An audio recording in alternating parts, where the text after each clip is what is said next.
सहज ही अपनी ओर हम चले वतन की ओर।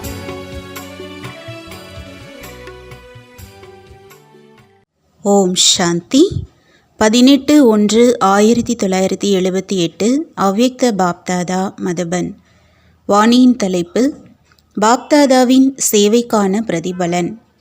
இன்று நினைவு நாள், அதாவது சக்திசாலியான நாளன்று அனைத்து குழந்தைகளும் அவரவர்களின் ஆழ்ந்த ஆர்வத்தின் அனுசாரம் விதவிதமான ரூபத்தில் நினைவு செய்தார்கள்.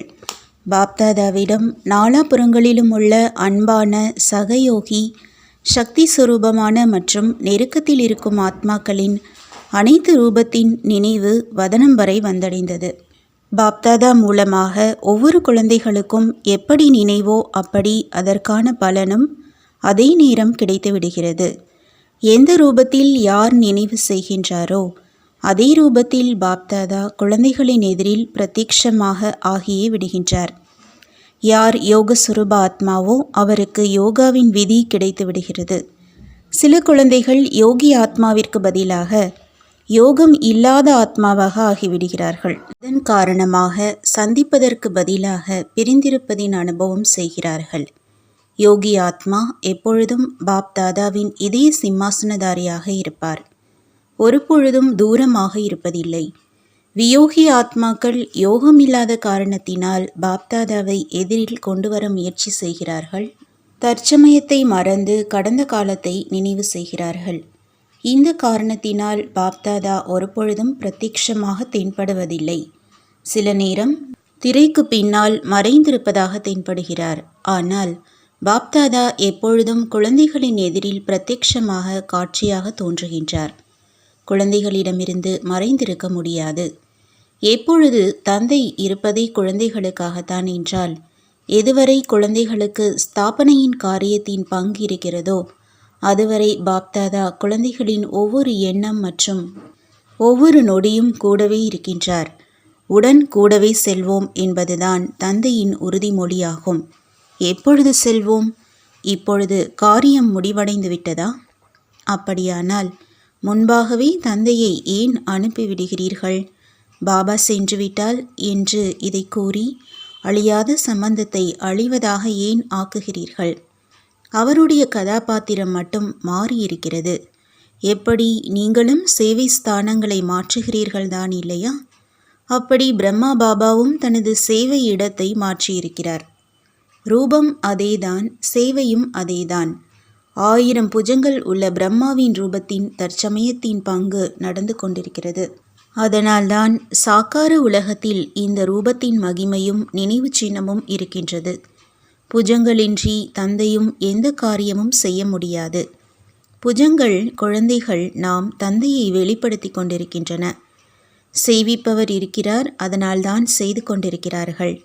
எப்படி ஆத்மா இன்றி புஜம் ஒன்றும் செய்ய முடியாதோ அதேபோல் பாப்தாதாவின் இணைந்த துணையின்றி குழந்தைகள் என்ற புஜங்கள் என்ன செய்ய முடியும்? ஒவ்வொரு காரியத்திலும் கடைசி வரை முதலில் காரியத்தின் பங்கீடு கூட பிரம்மாவினுடையதுதான். பிரம்மா என்றால் ஆதிதேவ், ஆதிதேவ் என்றால் ஒவ்வொரு நல்ல காரியத்தையும் தொடங்கி வைப்பவர். பாப்தாதா எந்த காரியத்தையும் தொடங்கி வைக்காமல் எப்படி வெற்றியை அடைய முடியும்?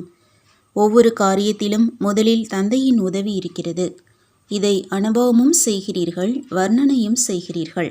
இருந்தும் சில நேரம் மறந்தும் விடுகிறீர்கள். அன்பு கடலில், அன்பின் அலைகளில் என்னவாகி விடுகிறீர்கள்? அலைகளில் விளையாட வேண்டுமே அன்றி அலைகளின் வசமாகிவிடக்கூடாது. குணத்தை மகிமை செய்யுங்கள், ஆனால் கோழையாகாதீர்கள். குழந்தைகள் என்னுடைய துணைவர்கள் என்று தந்தை பார்த்து கொண்டே இருக்கிறார். ஆனால் குழந்தைகள் பிரிக்கும் திரைச்சீலையை போட்டு பார்த்து கொண்டிருக்கிறார்கள். பின்பு தேடுவதிலேயே நேரத்தை இழந்து விடுகிறார்கள். எனவே கூப்பிட்ட குரலுக்கு வரும் தந்தையையும் மறைத்து விடுகிறார்கள். ஒருவேளை கண்ணாமூச்சி விளையாட்டு பிடித்திருக்கிறது என்றால் விளையாட்டு என்று புரிந்து நன்றாக விளையாடுங்கள். ஆனால் அந்த சொரூபமாக ஆகிவிடாதீர்கள். மனமகிழ்விக்கும் விஷயங்களை கூறிக்கொண்டிருக்கவில்லை. இன்னும் சேவையின் வேகத்திற்கு அதிவேகம் கொடுப்பதற்காக ஸ்தானத்தை மட்டும் மாற்றியிருக்கிறோம்.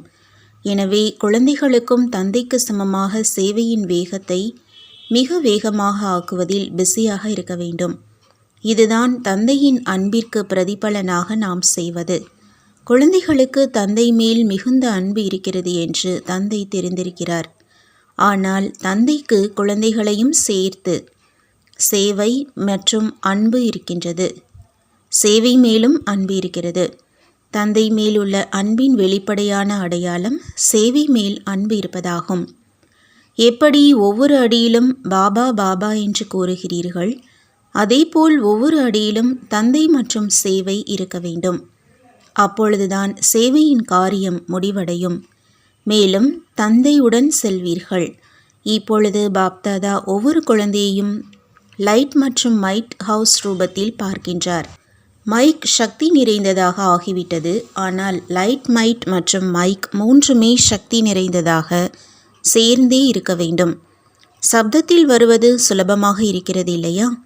ஒவ்வொரு ஆத்மாவிற்கும் சுகம், சாந்தி மற்றும் தூய்மையின் 3 லைட்களையும் தன்னுடைய மைக் மூலமாக கொடுக்க முடிகிற மாதிரி இப்பொழுது அந்த மாதிரி சக்திசாலியான நிலையை உருவாக்குங்கள். எப்படி ஸ்தூல உலகத்தில் எந்த வண்ண மின் விளக்கை எரிய விடுகிறீர்கள், அப்பொழுது நாலாபுறங்களிலும் அந்த மாதிரியான வண்ணம் சூழ்ந்ததாக ஆகிறது. ஒருவேளை பச்சை ஒளி பரப்பும் விளக்காக இருக்கிறது என்றால் நாலாபுறங்களிலும் அதே ஒளிதான் பரவிவிடுகிறது. ஒரே இடத்தில் இருந்த போதிலும் ஒரு விளக்கு சூழ்நிலையை மாற்றிவிடுகிறது. எப்படி நீங்கள் கூட சிகப்பு விளக்குகளை போடுகிறீர்கள் என்றால் நாலாபுறங்களிலும் அதே சூழ்நிலை அமைந்து விடுகிறது. இம்மாதிரி ஸ்தூலமான விளக்கு சூழ்நிலையை மாற்றிவிடுகிறது என்றால் லைட் ஹவுஸ் ஆகிய நீங்கள் தூய்மையின் லைட் மூலம் மற்றும் சுகத்தின் ஒளி மூலம் அந்த மாதிரி சூழ்நிலையை உருவாக்க முடியாதா? ஸ்தூலமான லைட்டை கண்களால் பார்க்கிறீர்கள். ஆன்மீக விளக்கை அனுபவத்தினால் தெரிந்து கொள்வீர்கள்.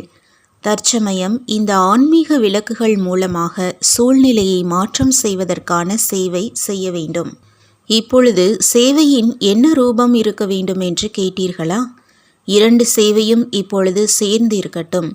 மைக் மற்றும் மைட் இரண்டும் இருந்தால் சுலபமாக வெற்றி அடைந்து விடுவீர்கள். பார்ட்டிகளுடன் உரையாடல். 1. எல்லைக்கப்பாற்பட்ட தந்தைக்கு கூட எல்லைக்குட்பட்ட மாற்றம் வரிசையாக எண் போட்டு சந்திக்க வேண்டியதாக இருக்கிறது. மற்றபடி தந்தை மற்றும் குழந்தைகள் சந்திப்பதற்கு பகலானால் என்ன அல்லது இரவானால் என்ன? உங்களுடைய உலகத்தில்தான் இந்த வரிசையாக விடுவது அனைத்து விஷயங்களும் இருக்கிறது. அங்கேயோ அனைவரும் தந்தையின் அருகில் இருக்கிறார்கள். புள்ளி எவ்வளவு இடத்தை எடுத்துக்கொள்ளும்? இங்கேயோ உடலுக்கு இடம் தேவையாக இருக்கிறது. அங்கே அருகில் இருந்தே இருப்பீர்கள். இங்கு ஒவ்வொரு ஆத்மாவும் நான் அருகில் வர வேண்டும் என்று நினைக்கிறது. எவ்வளவு தந்தையின் குணத்தில் நிலையில் அருகில் இருக்கிறீர்களோ அந்த அளவு அங்கே அது வீடானாலும் ராஜ்யமானாலும் அருகில் இருப்பீர்கள். உங்கள் நிலை அவரது அருகில் கொண்டு செல்கிறது. ஒவ்வொருவரும் நான் அருகில் இருக்கிறேன், அருகாமையின் அனுபவமும் செய்கிறேன் என்கின்றார்கள். ஏனென்றால் எல்லைக்கப்பாற்பட்ட தந்தையோ குறைவில்லாதவர், இடைவிடாமல் கொடுக்கக்கூடியவர். எனவே அனைவரும் அருகில் இருக்க முடியும். இதுதான் அதிசயமாகும். திருப்தியாக இருப்பது மற்றும் மற்றவர்களை திருப்திப்படுத்துவது, இதுதான் தற்சமயத்திற்கான ஸ்லோகனாகும். திருப்தியின்மை என்றால் பிராப்தியின்மை, திருப்தி என்றால் பிராப்தி நிறைந்த நிலை. அனைத்து பிராப்திகளையும் அடைந்தவர் ஒருபொழுதும் திருப்தி இல்லாமல் இருக்க முடியாது. 2. எப்பொழுதும் தன்னை இறை மாணவன் என்று நினைக்கிறீர்களா? இறை மாணவ வாழ்க்கை அனைத்தையும் விட சிறந்தது என்று மகிமை செய்யப்பட்டிருக்கிறது. அந்த மாதிரி எப்பொழுதும் சிறந்தது, அதாவது உயர்ந்த வாழ்க்கையின் அனுபவத்தை செய்கிறீர்களா? எப்படி மாணவன் எப்பொழுதும் சிரித்துக்கொண்டே, விளையாடிக்கொண்டே மற்றும் படித்து கொண்டே இருப்பான். மேலும் எந்த விஷயமும் புத்தியில் தடையாக இருப்பதில்லை. அதே போலவே கற்பது, கற்பிப்பது, தடையற்று இருப்பது. தந்தையுடன் அமர்வது, எழுவது, அருந்துவது, குடிப்பது என்ற இதுதான் இறை மாணவ வாழ்க்கை. குடும்பத்தில் இருந்து கொண்டும் தந்தையுடன் இருக்கிறீர்கள் இல்லையா? உடல் எங்கே வேண்டுமானாலும் இருக்கட்டும், ஆனால் மனம் தந்தை மற்றும் சேவையில் ஈடுபட்டிருக்கட்டும். அருந்துவது, உண்பது, நடப்பது அனைத்தையும் தந்தையோடு செய்வது, இதற்குத்தான் மகிமை இருக்கிறது. எது மிக பிடித்தமான ஒன்றாக இருக்கிறதோ அதன் துணையை விடுவது கடினமாக இருக்கும். உடன் இருப்பது, யோகா செய்வது கடினம் அல்ல, ஆனால் யோகா துண்டிக்கப்படுவது கடினமாக இருக்கட்டும். அந்த மாதிரி அனுபவம் உள்ளவரைத்தான் இறை மாணவ வாழ்க்கையில் இருப்பவர் என்று கூறுவது. ஒருவரை விடுவது கடினம், துண்டிப்பது கடினம் என்றிருந்தால் அவருடன் இருப்பது கடினம் அல்ல என்ற இதுதான் சிறந்த வாழ்க்கையாகும்.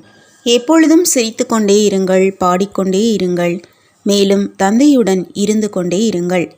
அந்த மாதிரி உடன் இருப்பது முழு கல்பத்திலும் கிடைக்க முடியாதது. சங்கம யுகத்தில் கூட ஒருவேளை வேறு யாரையாவது தேடினீர்கள் என்றால் கிடைப்பாரா? இல்லைதானே? தந்தை உங்களை தேடி கண்டுபிடித்தாரா அல்லது நீங்களா? நீங்களும் தேடிக்கொண்டுதான் இருந்தீர்கள், ஆனால் வழி தவறானதாக இருந்தது. தந்தையை தேட வேண்டியதாக இருந்தது. ஆனால் சகோதரர்களை தேடினீர்கள், அதனால் தேட முடியவில்லை. மூன்றாவது, தன்னுடைய முயற்சியில் மற்றும் சேவையில் எப்பொழுதும் வளர்ச்சி இருக்க வேண்டும். அதற்கான சுலபமான வழி என்ன? வளர்ச்சிக்கான சுலபமான வழி அமிர்த வேளையில் தொடங்கி முழுமையாக விதிபூர்வமாக நடந்து கொண்டீர்கள் என்றால் வாழ்க்கை முன்னேற்றத்தை அடையும். எந்த ஒரு காரியமும் எப்பொழுது விதியோடு செய்யப்படுகிறதோ அப்பொழுது வெற்றி கிடைக்கிறது. பிராமணன் என்றால் விதிபூர்வமான வாழ்க்கை. ஒருவேளை ஏதாவது ஒரு விஷயத்தில் தன்னுடைய முயற்சியில் மற்றும் சேவையில் முன்னேற்றம் இல்லை என்றால் அவசியம் ஏதாவது ஒரு விதியின் குறை இருக்கிறது. எனவே அமிர்த வேளையில் தொடங்கி இரவு வரை எண்ணம், சொல் மற்றும் நெருக்கம் விதிபூர்வமாக இருந்ததா, அதாவது வளர்ச்சி அடைந்ததா என்று சோதனை செய்யுங்கள்.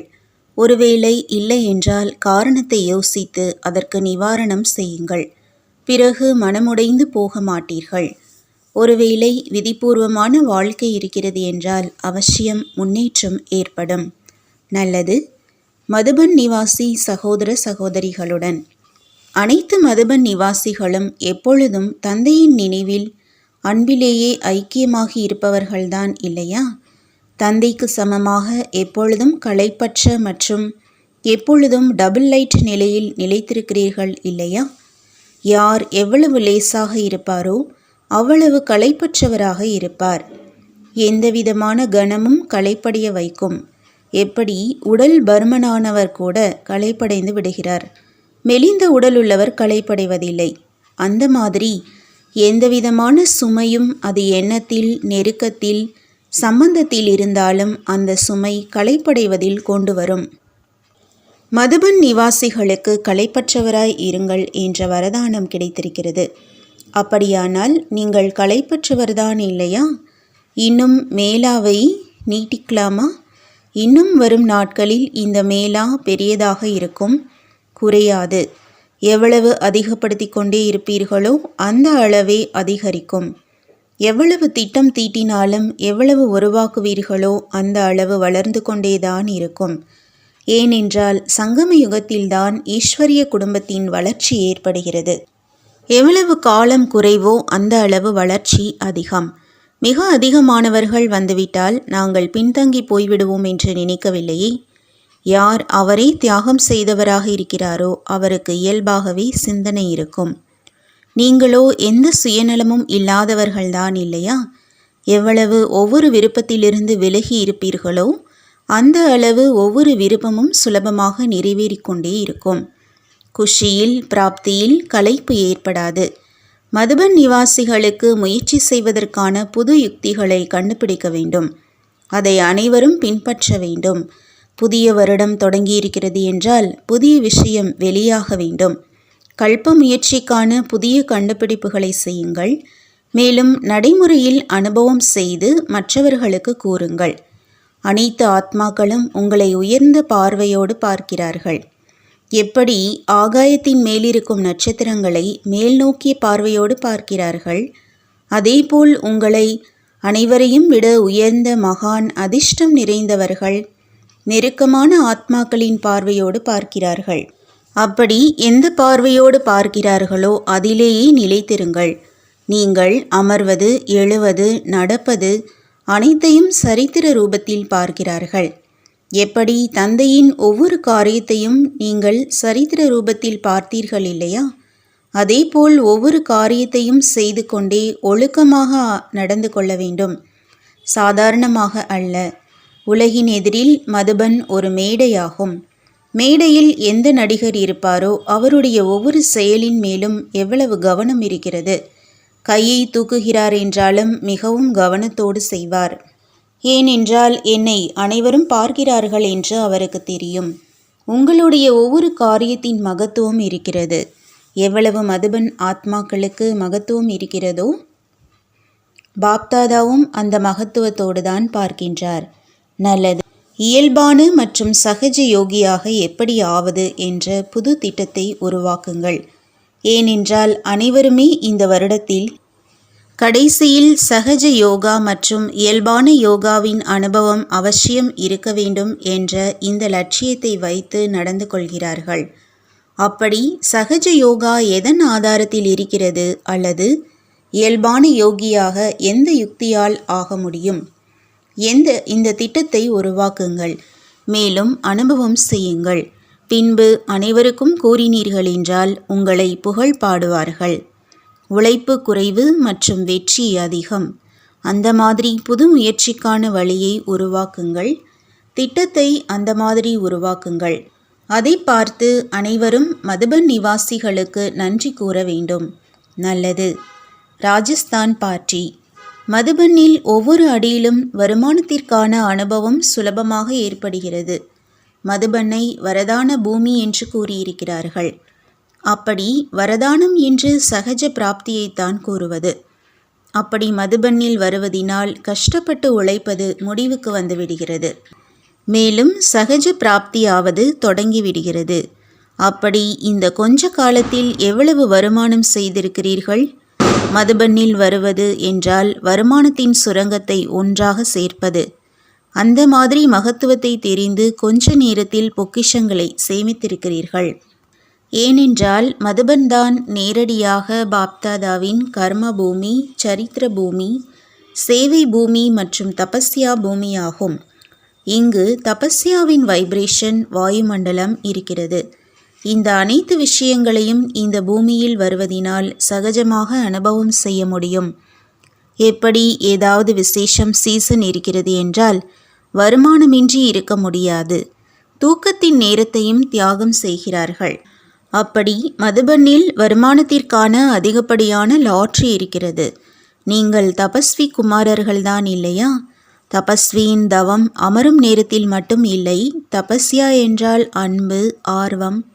நடைமுறையில் போகும் பொழுதும் வரும் பொழுதும் உணவு அருந்தும் போதும் நினைவின் ஆழ்ந்த ஆர்வம் இருக்கிறது இல்லையா? ஒருவரின் நினைவில் ஒருவரின் துணையில் உணவை அருந்துவது இதுவும் தவமாகிறது இல்லையா? என்னென்ன வாய்ப்பு கிடைக்கிறதோ அதை நல்ல முறையில் பயன்படுத்தி முழுமையாகுங்கள். மேலும் மற்றவர்களையும் முழுமையாக்குங்கள். இரண்டாவது, ஞானக்கடலின் குழந்தைகள் எப்பொழுதும் ஞான ரத்தினங்களை வைத்து விளையாடி கொண்டிருக்கிறீர்களா? அனைத்தையும் விட உயர்ந்த அழியாத ரத்தினம் ஞான ரத்தினமாகும். ஞானக்கடலின் குழந்தைகள் ஞான ரத்தினத்தோடு விளையாடுவார்கள். அரைக்கல்பமாக கல்புத்தி உடையவராக இருந்தீர்கள். மேலும் கற்களோடு விளையாடினீர்கள். எனவே துக்கம், அமைதியின்மை இருந்தது. நீங்கள் எதோடு விளையாடுகிறீர்கள்?